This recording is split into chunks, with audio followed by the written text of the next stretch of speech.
హబ్సిగూడలో నివాసం ఉంటున్నటువంటి చంద్రశేఖర్ రెడ్డి కుటుంబ సభ్యులు నిన్న ఆత్మహత్య చేసుకొని చనిపోయినటువంటి ఘటన ఇప్పుడు అందరినీ కలిచివేస్తుంది. చంద్రశేఖర్ రెడ్డి కుటుంబ సభ్యులు సంవత్సరం క్రిందటనే హబ్సిగూడ రవీందర్ కాలనీలో నివాసం ఉంటున్నారు. ప్రస్తుతం స్థానికులు ఉన్నారు. చంద్రశేఖర్ రెడ్డి కుటుంబ సభ్యులు అసలు ఏ విధంగా ఉన్నారు ఏంటి అని వారిని అడుగుదాము. చంద్రశేఖర్ రెడ్డి కుటుంబ సభ్యులు ఎలా ఉండేవాళ్ళమ్మా? మంచిగా ఉన్నోళ్ళు మేడం, వాళ్ళు చాలా మంచిగా ఉన్నోళ్ళు, కానీ కనిపించేది కానీ పలకరించేటోళ్ళు గారు. వాళ్ళు ఇద్దరు ఫ్యామిలీతోటి మంచిగానే ఉన్నారు. ఎవ్వరు తెరిపోయేటోళ్ళు గారు. కారు అన్నీ వాళ్ళు దూడ్చుకునేది, ఇద్దరు దూడ్చుకునేది, మంచిగానే దూడ్చుకునేది. ఏదన్నా తీసుకొచ్చిన ఇద్దరు పోయేది, ఇద్దరు వచ్చేది. ఏదన్నా పిల్లలు పంపించి రావాలి స్కూల్ కన్నా ఇద్దరిని పోయి పంపించేసి వచ్చేది. మళ్ళీ ఇద్దరు ఉండేది అంతే. ఇంకా కానీ ఎవ్వరిని పలకరియకపోయేది, కానీ ఇద్దరు హ్యాపీగా ఉండేది. చాలా మంచి ఫీల్ అయ్యేది. వాళ్ళు చనిపోయినట్లు ఎప్పుడు తెలిసిందమ్మా? మాకు చచ్చిపోయిందని 8:30కు తెలిసింది మేడం.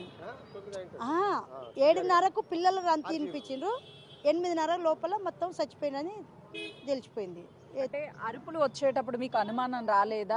అనుమానం రాలేదు మేడం. ఎట్లా రాలేదంటే పిల్లలు కాలే, ఇక్కడ హాస్టల్ ఉంది కదా, ఈ పిల్లలు ఎప్పుడు అడుస్తుంటారు, కొడుకు గొడవలు అవుతుంటాయి. గొడవలు అవుతుంటే వాళ్ళే అని మేము రాలే. మా పెద్ద అబ్బాయి కూడా కంగారు ఏదో నాయన పిల్లలు అడుస్తుంటే ఏ బుక్కరా పిల్లలు ఎప్పుడు ఆడుస్తారు కదా, మనకు తెలుసు కదా అని అన్నంగా ఒక అర్ధ గంటకే ఈ ఆడుతూ వచ్చింది మేడం. మాకు ట్యూషన్ ఉంటుంది మేడం. ట్యూషన్ పిల్లలు ఎక్కువ అల్లరి చేస్తారు, రోజు చేస్తారు, వాళ్ళు కామన్ చేస్తారు కదా. వాళ్ళు అనుకున్నా కానీ జీప్ వచ్చింది 8 వరకు, 8:30 వరకు జీప్ వచ్చింది.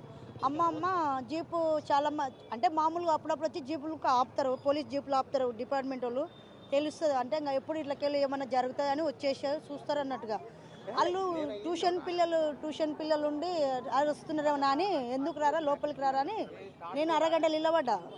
వాడిని అరగంట నిలబడే వరకు పిల్లల రాని తినిపించింది, కానీ పెద్దల రాని తినిపించలేదు. జీప్ రాగానే తర్వాత అంత వచ్చి 8:30కు 9 ఫైనాన్షియల్ గా ఇబ్బంది ఉంది అని అంటున్నారు. అసలు ఎలా ఉంటారు వాళ్ళు? బయట వాళ్ళే మేడం, అవి తెలియదు మేడం. కానీ వాళ్ళు అయితే మంచిగా భార్య భర్తలు అయితే మంచిగా ఉన్నారు. వాళ్ళు వచ్చి కిందకు వస్తూ ఉంటారా, ఆడుతూ ఉంటారా? ఆడుకునే పైన మంచిగా సైకిల్ గీకలు కానీ అన్ని చేసుకునే, కానీ వాళ్ళు జంట ఉన్నారు అమ్మ, పిల్లలతో ఉన్నారు. కానీ హ్యాపీగా ఫీల్ అయ్యారు. ఎప్పుడైనా హ్యాపీగా ఉన్నారు వాళ్ళు అంతా. కానీ గొడవలు అయితే లేవు. బయట పడలే. మాకు సంవత్సరమే అవుతుంది వాళ్ళు వచ్చి, ఒక సంవత్సరం నుంచి తెలుస్తుంది వాళ్ళు.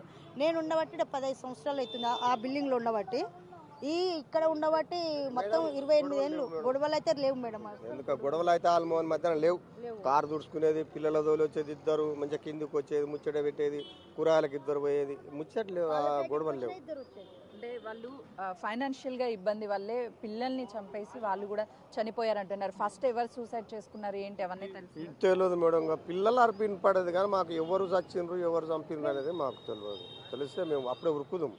మేము ఇటుకెళ్ళి ఉంటాం కదా, పోయి చూద్దాం. కానీ మాకు పిల్లల అరిపి ఒక్కటే వినపడ్డది. అరిపోయిన గంటలనే చచ్చిపోయారని.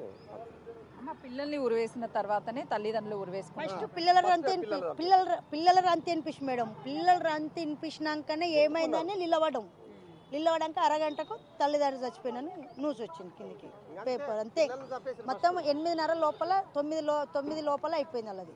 4 ఫ్యామిలీ. 7:30కు పిల్లల రంతు ఒక 5 నిమిషాలు అటు ఇటు అనుకోగానే అంతవరకు. కానీ మేము నిలబడి చూసినాం, కరెక్ట్గా గట్టిగా అరిచిండ్రు.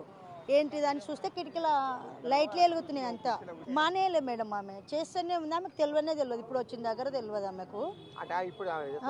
చేస్తూనే ఉందంట, తెలియదంట. అమ్మాయికి తెలియదంట, చేస్తూనే ఉంది. పని అయితే చేస్తుంది, బయట చూసుకొని పోయేదంట. అంతే. లావన్నా కొంచెం మీకు ఇబ్బంది ఉంటే లేటుగా రా, ఏ ఇబ్బంది పడక అని చెప్పిందంట. అంతవరకే కానీ ఏది నడవలేడ. అమ్మాయి 8 గంటలకు 9:30కు 10 గంటల వరకు అల్లేరు. అసలు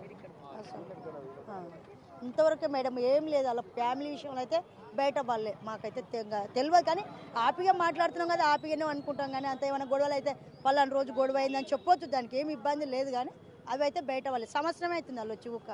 పిల్లల్ని ఏ స్కూల్లో చదివిస్తున్నారు, ఎలా ఉంటుంది అని అంటున్నారు? జాన్సూ స్కూల్ అంటున్నారు. ఇక్కడ చేసేతన్న స్కూల్ అని అంటున్నారు. ఇక అంతవరకే కానీ ఏ స్కూల్ అనేది ఇంకా. కానీ ఇద్దరైతే పోయేది, ఇద్దరు వచ్చేది. కానీ గొడవలు అనే సమస్యనే లేదు వాళ్ళకు. కవితారెడ్డి ఆమె ఇంట్లోనే ఉంటారా, జాబ్ చేస్తారా? జాబు 6 నెలలు అయింది మానేసి అంటున్నారు. ఇప్పుడు మాకు తెలియదు ఇంతకు ముందు. అయితే ఈ రోజు అయితే తెలుస్తుంది. చచ్చిపోయినాక 6 నెలలు మానేసి అని అంటున్నారు. కానీ ఇద్దరైతే ఇంట్లోనే ఉన్నారు. ఈ సంవత్సరం సందు చూస్తున్నాం కదా, అవి ఓడిపోయినా ఇద్దరు పోయేది, కార్లో వచ్చేది. కానీ అంతవరకే. కానీ ఏ రోజు అయితే గొడవలు అనే సమస్యనే లేదు మేడం. వాళ్ళకు ఇంటికి చుట్టాలు వస్తూ ఉంటారమ్మా ఎవరైనా? వాళ్ళు మేడం మేమైతే అవి చూడలేదు. చూడనమాట. మనం చూసే వరకే కింద కనిపించేది. మేము పైకి పోము కానీ కింద అప్ చేసేది వాళ్ళు మాట్లాడుతుంటే ఇట్లా చూసేది వెళ్ళిపోయేది అంతవరకే, కానీ వేరే ఉద్దేశం అనేది ఉండదు, అసలు లేదు. రోజు చంద్రశేఖర్ రెడ్డి తమ పిల్లల్ని స్కూల్కి తీసుకురావడము తీసుకువెళ్ళడము చేస్తూ ఉంటారు. ఎవరితో ఎలాంటి గొడవలు లేవు, ఎప్పుడు హ్యాపీగా సరదాగా అందరితో ఉంటాడు. కానీ నిన్న 7 గంటల ప్రాంతంలో అరుపులు వినిపించాయి. కింద ట్యూషన్ ఉంది, ట్యూషన్లో నుంచి వస్తున్నటువంటి అరుపులని భావించాము, కానీ సూసైడ్ చేసుకొని చచ్చిపోతారు అని అసలు మేము అనుకోలేదు అని చెప్పి స్థానికులు చెప్తున్నారు.